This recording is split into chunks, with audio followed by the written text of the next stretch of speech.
बाबा साहब अमर रहे, बाबा साहब अमर रहे, बाबा साहब अमर रहे। बहुत बहुत धन्यवाद।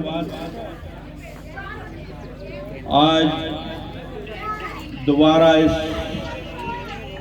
कुंभराज की धरती पर आने का सौभाग्य प्राप्त हुआ। हमारे बीच मंचासीन अतिथियों का बहुत बहुत तहे दिल से उन्हें नमन करता हूँ। बाबा साहब के श्री चरणों में नमन करता हूँ और इस कुंभराज की जनता जनार्दन के श्री चरणों में नमन करता हूँ। और सबसे ज़्यादा इस आयोजन समिति के जाबाज पदाधिकारीगण, कार्यकर्तागण, उन सब का मैं बहुत शुक्रगुजार हूँ कि इस बाबा साहब की जयंती पर उन्होंने इतने बढ़िया आयोजन को अंजाम दिया है। मुझे जब इसका आमंत्रण मिला था उस समय मेरा एक एक्सीडेंट हुआ था, उसमें मेरा पैर डैमेज हुआ है और उसमें राड वगैरह पड़ गई है, लेकिन फिर भी मैंने बोला था कि मैं बाबा साहब के लिए, कुंभराज की जनता के लिए अपना समय निकाल करके आऊँगा। और आप सबकी दुआओं से, आप सबके आशीर्वाद से, बाबा साहब के रहम और करम से, तथागत बौद्ध के आशीर्वाद से मुझे इतना संबल प्रदान हुआ है कि आज मैं पहली बार गाड़ी में बैठा हूँ और यहाँ तक आपके बीच में आ सका हूँ। आज बड़े हर्ष का विषय है कि हम भारत निर्माता में इसलिए कह रहा हूँ कि बाबा साहब ने भारत के निर्माण में जो सहयोग किया है वो मील का पत्थर है। वो उन सभी देशभक्तों की अग्रणी गिनती में आते हैं।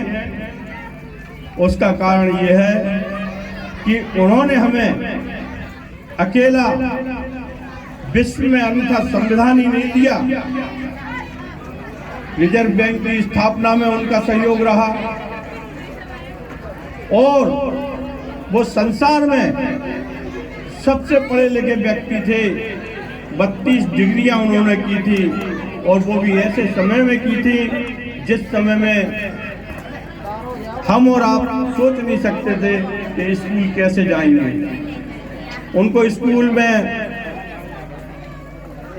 बाहर बिठाला जाता था, पानी नहीं मिलता था, वो किसी से बात नहीं कर सकते थे।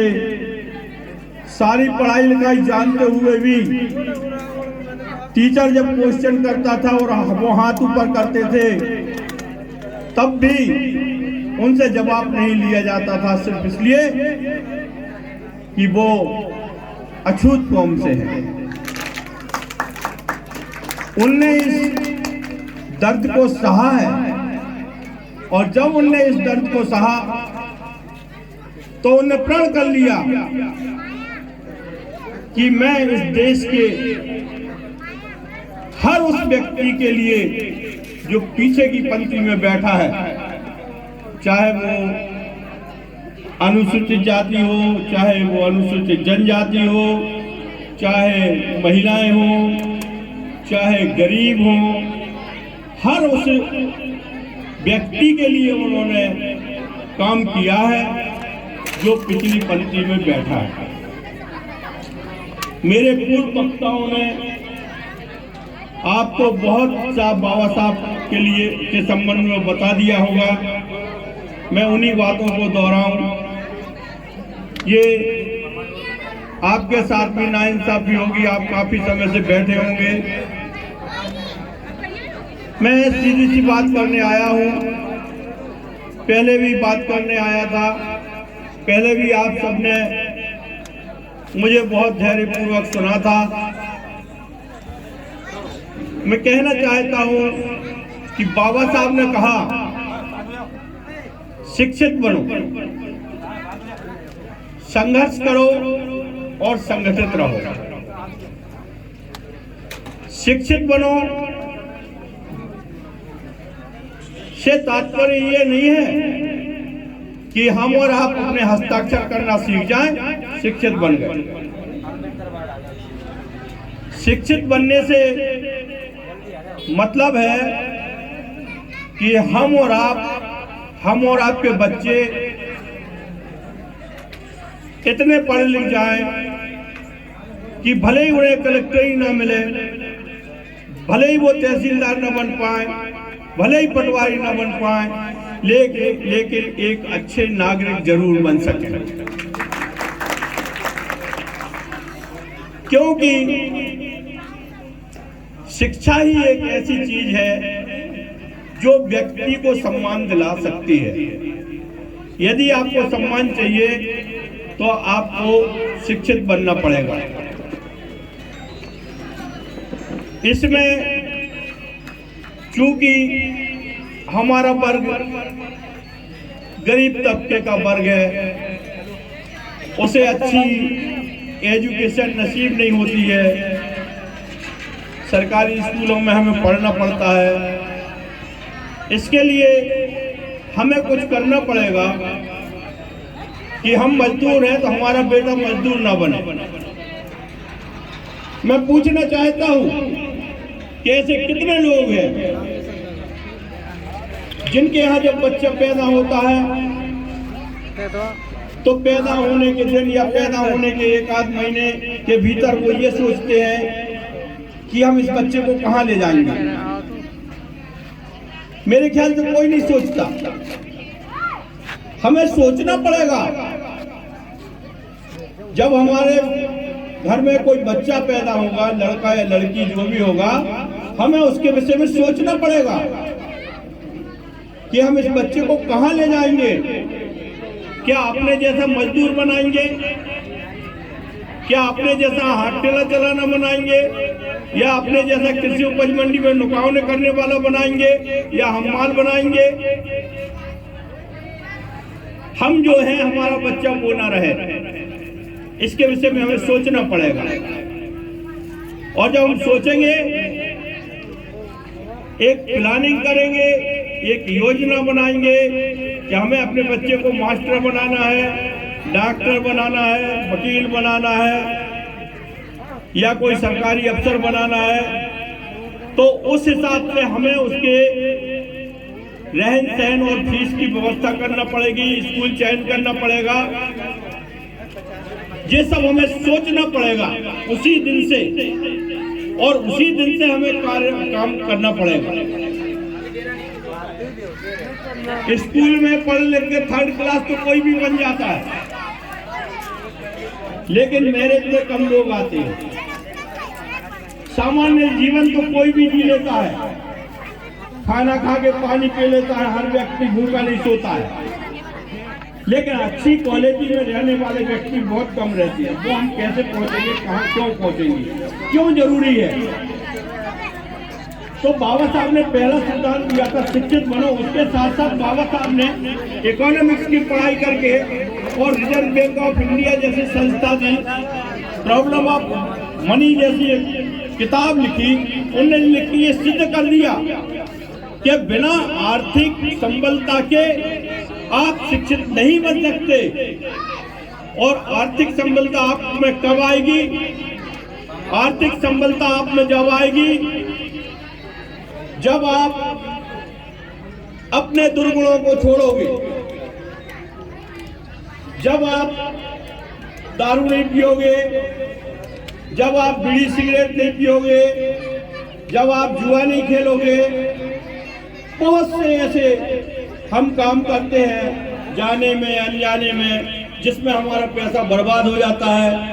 बच्चे के पास साइट नहीं रहती है, किताबें नहीं रहती हैं, और हम अपने रस रंग में डूबे रहते हैं। हमें छोड़ना पड़ेगा रस रंग, तब हम बाबा साहब के सपने को साकार कर पाएंगे, शिक्षित बनने वाले सपने को साकार कर पाएंगे। बोलो बाबा साहब की। मेरे ख्याल से आप सब बहुत समझदार लोग हैं। आपको संक्षिप्त में ही मैं ये सब बातें कह रहा हूं, क्योंकि हमारे दुर्गुणों से एक आर्थिक नुकसान ही नहीं होता है, हमारा सामाजिक स्तर भी गिरता है। हमें लोग जानते हैं ये दारू पीने वाला जा रहा है, फला वर्ग का व्यक्ति है, ये जुआ खेलने वाला जा रहा है, फला वर्ग का व्यक्ति है। हमें ऐसा नहीं कहलवाना है, हमें अपने चारित्रिक पतन को ठीक करना पड़ेगा, तब हम अपने बच्चे को उच्च शिक्षा दिला पाएंगे, तब हम अपने बच्चे को डॉक्टर बना पाएंगे, तब हम अपने बच्चे को जो सोचा है वो कर पाएंगे। और एक बार शिक्षित हो जाए तो बाबा साहब ने कहा है संगठित हो जाए। संगठन की जरूरत क्या है? हम अच्छा खा रहे हैं, घर में बैठे हैं, अपने काम पे जा रहे हैं, फिर संगठन की जरूरत क्या है? क्यों संगठित होना चाहिए? आज से आजादी के पहले से बाबा साहब ने हमारे अधिकारों के लिए लड़ाई लड़ी।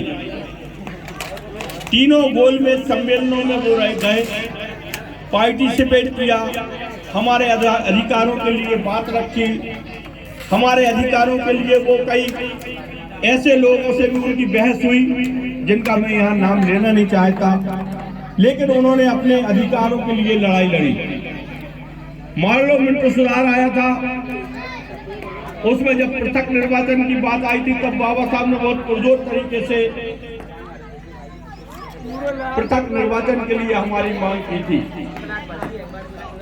तो उन्होंने, वो जानते थे कि हमारे वर्ग को हम किस तरह से ऊपर ले जाएंगे। पहले मतदान करने का अधिकार किसको था?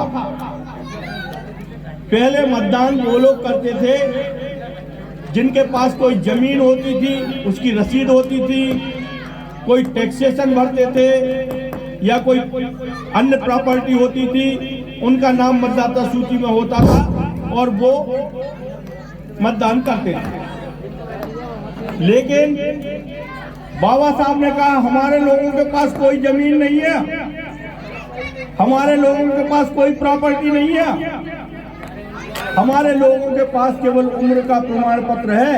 हमारे लोग जन्म प्रमाण पत्र दे सकते हैं, उम्र का प्रमाण दे सकते हैं। तब बाबा साहब की इस बात को मान करके 21 साल के मताधिकार का प्रयोग करने का अधिकार हम सबको मिला था, पूरे भारत के देश को मिला था, पूरे देश को मिला था, हमारे चक्कर में पूरे देश को मिला था ये अधिकार। तो बाबा साहब जानते थे कि जब तक हम इस अधिकार को अपने लोगों तक नहीं देंगे तब तक हम कोई भी व्यवस्था कर देंगे, तब तक हम फलीभूत नहीं होते।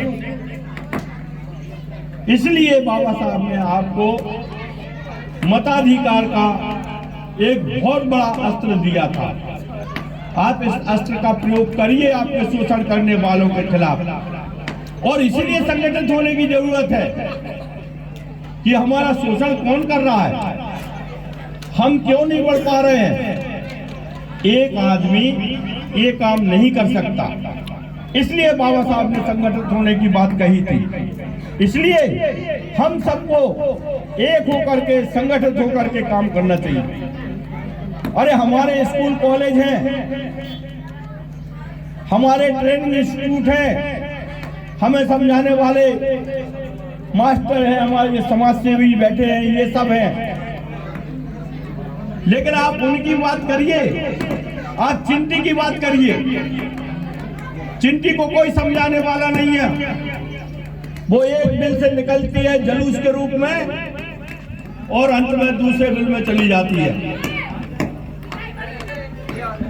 आप उन कौओं को देखिए, अगर एक कौआ को किसी ने टोकर मार दी तो सारे कौए टूट पड़ेंगे और आपसे आपका जीना हराम कर देंगे। वो संगठित है, पर हम संगठित होने की कोशिश कर रहे हैं।